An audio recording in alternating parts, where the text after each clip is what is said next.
Gaur Sararen aitatxo gurekin gelitzen da parte hartzera.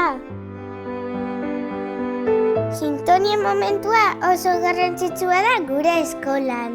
Denok lasaitzen gara eta eguna beste modu batera hasten dugu. Begira gure eskolako txikiak nola aritzen diren. Elkar lagunduz denok ikasten dugu. Bakoitzak nahi dugun aukeratzen dugu. Jolasak, matematika jokoak, idazketa, irakurketa.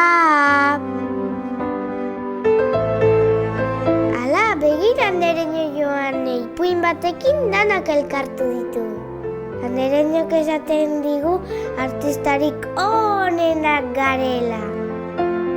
Amatxok askotan aipatzen dit arte hitza zer izango ote da.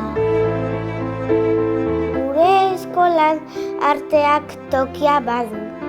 Aitatxo, amatxo eta irakasleekin arte tailerrak egiten ditugu. Hala, zenbat esploratzaile txiki? Baldakizu zer dan esploratzea? Tailerrak egiten ditugu eta bomba pasatzen dugu. Irina, ura, euria. Jo, ze suertea nola bizitzen dugun gure momentua. Eta ez ahaztu, natura asko gustatzen zaigu. Dena magikoa da. Mundu berri bat imaginatzen dugu. Aron, esploratzen ari zara. Begira nola laguntzen nion Aiorak Aroni.